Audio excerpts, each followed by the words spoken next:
Le démon existe, c'est une réalité.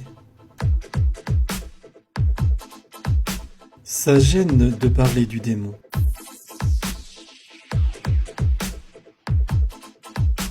Pourtant, il faut en parler, parce qu'il faut savoir à qui on a affaire.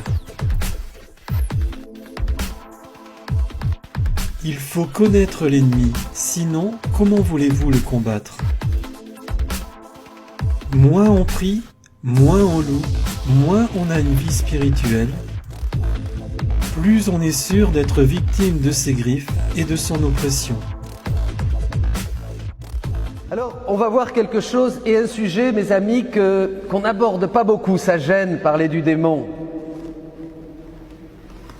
Pourtant, il faut en parler parce qu'il faut savoir à qui on a affaire. Il faut connaître l'ennemi. Sinon, comment vous voulez combattre? Mais aujourd'hui, il est tellement astucieux et rusé, il se dissimule, il fait croire qu'il n'existe pas, et pourtant, il est partout présent. Il n'arrête pas même. D'ailleurs, regardez, dans l'Évangile, Jésus envoie les disciples en mission 2 par 2. Il leur donnait autorité sur les esprits impurs. Les esprits impurs, c'est-à-dire, c'est pas seulement l'esprit d'impureté, c'est tout ce qui s'oppose à Dieu, tout ce qui est méchant, mauvais, faux, mensonge, tout ce qui est contre l'homme, tout ce qui est contre l'évangile, tout ce qui est... Voilà. Il donne autorité sur les esprits impurs. Ensuite, il donne des prescriptions. L'abandon, à la providence, la confiance, l'hospitalité dans les maisons, Il continue et à la fin, il dit qu'ils partirent, ils proclamèrent la conversion et ils expulsaient beaucoup de démons. Donc, la plus grosse partie du ministère du Christ et des disciples aujourd'hui missionnaires, c'est de libérer le peuple de Dieu du mal. C'est le Notre Père. Délivre-nous du mal. Délivre-nous du mal.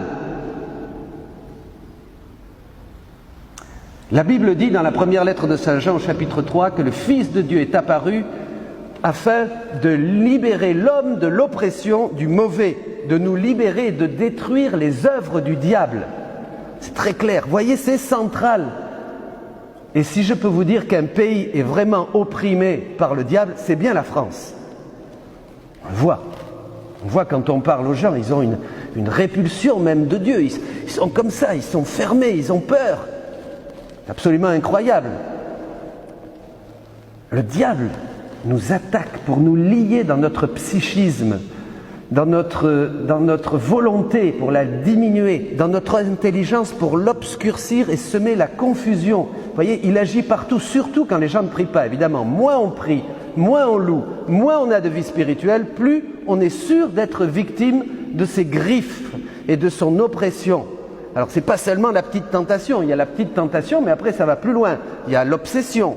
L'obsession, c'est des choses violentes qui reviennent de rancœur, de haine, de luxure, de péché, d'envie, de méchanceté, de dépression, tout un tas de trucs. Et ça somatise dans le corps même. Bon, alors c'est ce qui est très important de voir, c'est qu'il est vraiment agissant, surtout quand on n'a pas de vie spirituelle et qu'on a besoin de libération. Et que c'est le premier travail du Christ. C'est le premier travail du Christ, c'est de nous libérer. Et c'est normal qu'il y ait un combat spirituel. Rappelez-vous, Éphésiens 6, Saint Paul dit que nous ne luttons pas contre des gens de chair et de sang, contre des hommes. Nous luttons surtout, il dit, contre les princes des ténèbres, les esprits impurs qui sont dans l'atmosphère, c'est-à-dire qui sont dans ce lieu intermédiaire entre le ciel, qui ne sont pas au ciel bien sûr, puisqu'il n'y a pas de démons dans le ciel, mais qui sont ici, ils ne sont pas non plus dans la terre, en terre, parce que nous, ils n'ont pas de corps, vous comprenez, comme nous, mais ils sont dans le lieu intermédiaire, dit Saint Paul, c'est-à-dire une zone où se mélangent, où ils ont accès à notre psychisme, à nos sentiments. Ils agissent sur les sentiments, sur les idées. Vous voyez, quand la tête tourne et qu'on ne peut pas l'arrêter. Très important. On ne parle pas de ça. Je me souviendrai toujours, pour vous donner un exemple très simple, à Guadalajara, au Mexique, une grande assemblée de 3000 personnes, il y avait une petite fille de ton âge, comme ça, toute jeune, qui était là, et je suis sorti avec le Saint-Sacrement, et quand je suis approché, c'est là où j'ai pris conscience qu'on était victime du mauvais. Et quand je suis passé près d'elle, elle s'est mise à trembler partout et à se bouger dans tous les sens. Alors je me suis dit, quand même, une enfant de 9 ans, mais c'est pas possible ça. Non, pas possible, c'est pas possible.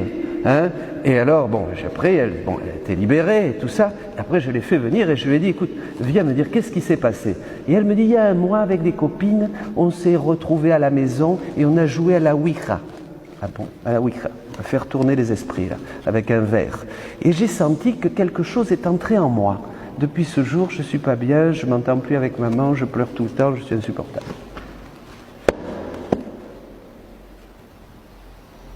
Incroyable! Donc vous voyez, et là, pour moi, ça m'a fait prendre conscience de beaucoup de choses. Mais il agit sur nous tous. Si vous ne priez pas, vous sentez la tristesse, vous êtes tentés, nous avons envie d'être méchants, nous critiquons, nous nous renfermons sur nous-mêmes, nous allons compenser aussi avec de l'alcool, avec des excès de nourriture, avec de la drogue peut-être aussi. On va glisser de plus en plus dans des dépendances physiques, vous voyez, dans des dépendances intérieures, dans des dépendances de gens. On va être pessimiste. Déjà, Saint François disait que toute tristesse vient du démon. Vous voyez, donc il agit pour nous bloquer dans notre dynamisme spirituel, pour nous rendre absolument stériles dans la famille. Il va agir pour créer la division, la méchanceté, pour diviser les couples, pour que les enfants soient insupportables et fassent que papa et maman soient divisés. Il va agir de toutes les manières possibles pour nous éloigner de Dieu. Il va agir dans les tièdes. Ah, ça aussi, les tièdes, il les laisse tranquilles. Ça, c'est bon à savoir. C'est-à-dire ceux qui prient pas beaucoup, qui vont à la messe en raclant le parquet, comme ça, vous savez, qui n'ont pas beaucoup, ceux qui sont pas amoureux d'eux. Alors là, il les laisse tranquilles. Ceux-là, il les aime bien. Il les aime beaucoup parce qu'ils font rien. Ils font rien, donc il les maintient dans une espèce de pseudo-piété, tout ça. Bon, alors, mais les autres, alors là, on se rend compte de son travail quand on va vraiment vers Dieu. Vous voulez savoir si le diable existe et il va vous faire les siennes? Eh bien, commencez à dire oui à Jésus de tout votre cœur. Commencez à dire oui à Jésus de tout votre cœur.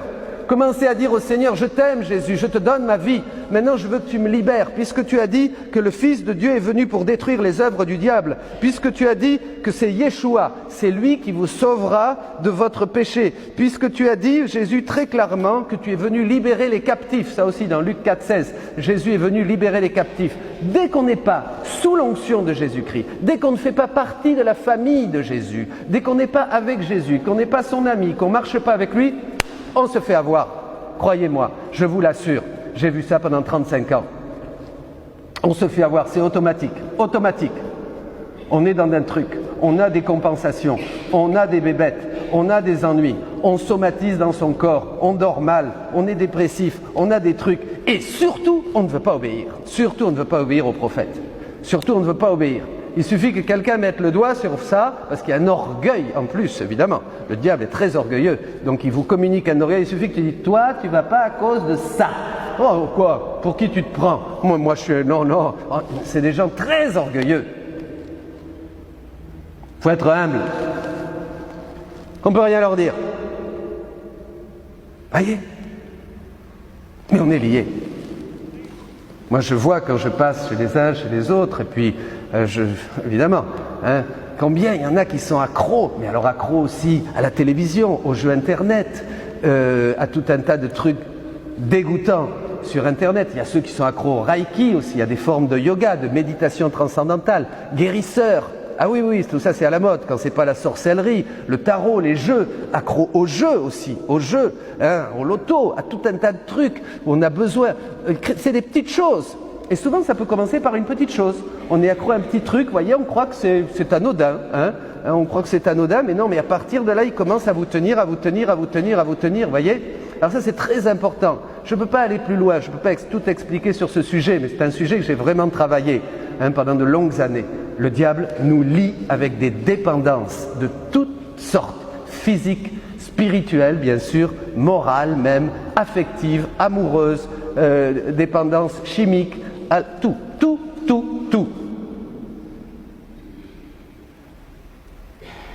Manque de prière.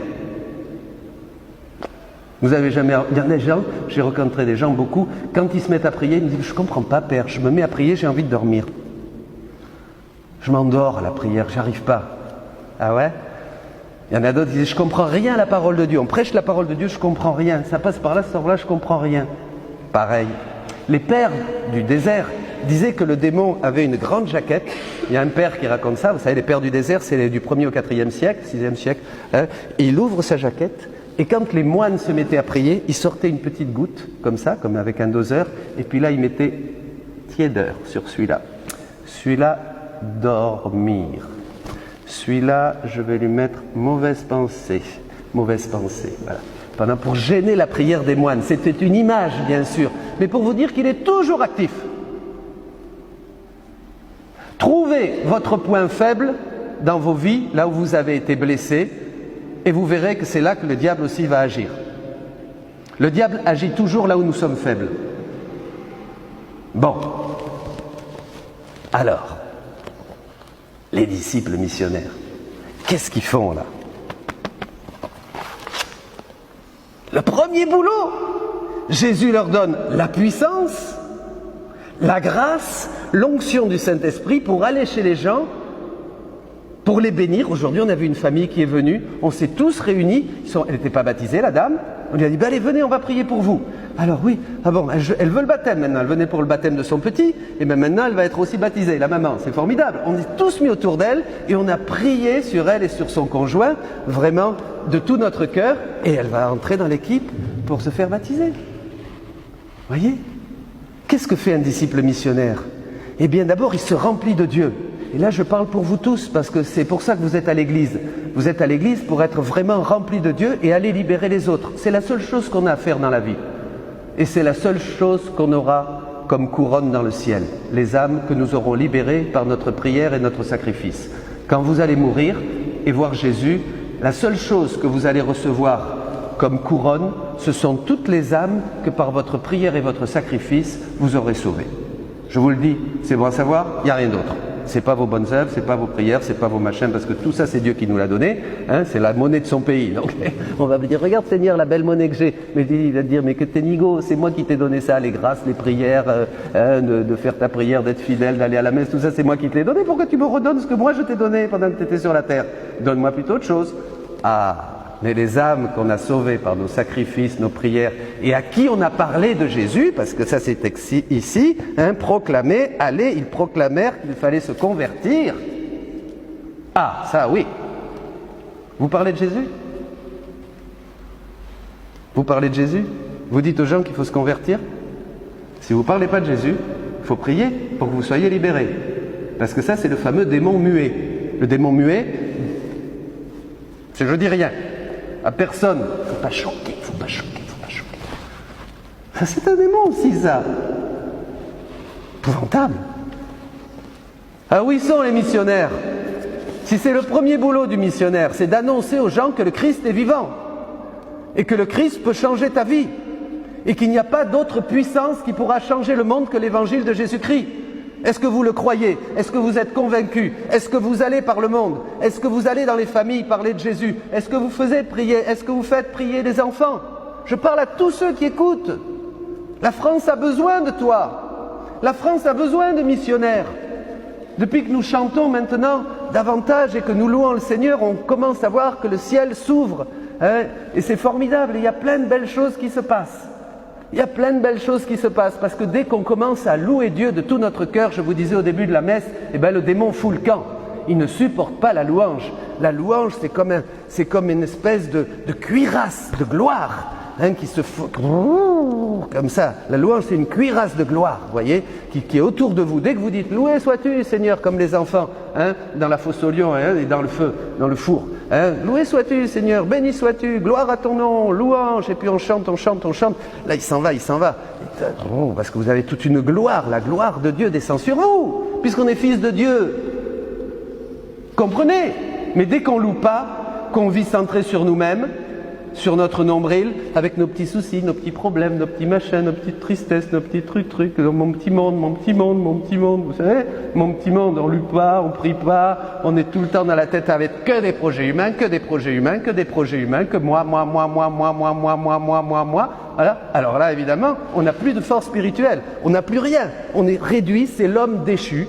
C'est exactement l'homme déchu, c'est Adam déchu qui se tape, qui se cache avec des choses qu'il trouve, vous voyez, parce qu'il se sent tout nu, alors il se sent tout nu, alors vous voyez, on peut aller plus loin encore, hein. Donc on s'habille, on essaye de donner une apparence, on se maquille, on se fait beau, on se fait belle, on achète une belle voiture, on achète des trucs, tout ça, pour essayer d'attirer l'attention, parce qu'on est nu, on est nu, on n'a rien. Alors voilà, hein, et oui, évidemment, Adam a fait ça après le péché. Oui, tout ça, il faut le comprendre. Par contre, si vous louez Dieu, vous êtes beau. Si vous louez Dieu, la gloire descend sur vous. Et alors là, on passe à la deuxième lecture. Extraordinaire. Regardez. Dieu, le Père de notre Seigneur Jésus-Christ, il nous a bénis. Il nous a quoi? Non, je vous ai... Il nous a quoi? Il nous a bénis et comblés des bénédictions de l'Esprit. Où elles sont les bénédictions de l'Esprit? Au ciel, dans le Christ. Une autre traduction dit dans les lieux célestes. C'est-à-dire qu'il y a des bénédictions pour nous, il y a des bénédictions pour vous, mais il faut les prendre. Ce n'est pas les bénédictions au ciel quand je serai mort et que j'irai au ciel. Je ne sais pas si j'irai au ciel d'abord, hein. Faudra voir. Hein. Mais c'est pas ça. C'est-à-dire que dans la dimension spirituelle dont je vous parlais, il y a des bénédictions, mais comme me disait un jour un prédicateur, il faut avec ta foi, c'est la main. Il faut prendre ces bénédictions et la joie, la puissance de l'Esprit Saint, l'intelligence, la ferveur dans la prière, la grâce de pardonner à mes ennemis, à tous ceux qui m'énervent. Et on continue. Et vous faites descendre, et vous faites descendre, et vous faites descendre. Vous comprenez? Vous louez Dieu, vous ouvrez le ciel, vous plongez dans les trésors du Christ, dans ces bénédictions spirituelles, et vous les faites descendre dans votre cœur. Par contre, si vous ne louez pas, la gloire, ça fout le camp, le ciel fermé, et qu'est-ce qui vous reste? Eh bien, le voisin du dessous, il est là. Vous savez, le curé d'Ars, le saint curé d'Ars, hein, très intelligent, le curé d'Ars, il disait que le démon, quand on est en haut, au premier étage, il ne peut pas nous toucher, quand on est dans l'étage de la grâce. Premier étage, on loue Dieu, on est fervent, on fait sa prière le matin, le soir, on lit la parole de Dieu, on se retrouve le jeudi avec les disciples missionnaires pour louer. Enfin, vous voyez, on ne se fait pas avoir. On ne se fait pas avoir. Il dit qu'on est au premier étage. Alors le démon, il vient nous tenter. Il prend un manche à balai et puis il voit qu'on est là, tac, tac, tac, tac, tac, tac, tac, tac, tac. Il t'embête ici. Toi, tu vas là. Tac, tac, tac, tac, tac, tac, tac, tac, tac. Il fait comme ça. Hein, le curé d'Ars, il disait ça, c'est extraordinaire. Il a des catéchèses, hein, le saint curé d'Ars, Jean-Marie Vianney. Formidable, je vous conseille de lire ses pensées. Hein. Et alors, il dit ça. Donc, quand on est à l'étage de la grâce, qu'on loue Dieu, il ne peut pas nous toucher, le démon.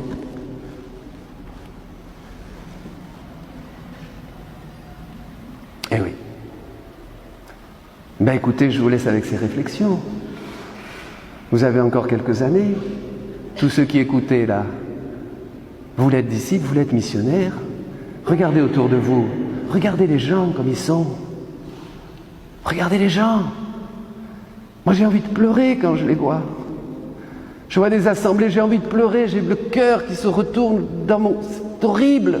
Je les vois tellement accros au monde, aux choses du monde qui passent, aucune espérance, rien, que des petits plaisirs frelatés, immédiats, sensibles, des vies complètement centrées sur eux-mêmes. Je me dis, mais comment ils vont faire d'ici quelques années? Comment ils vont faire?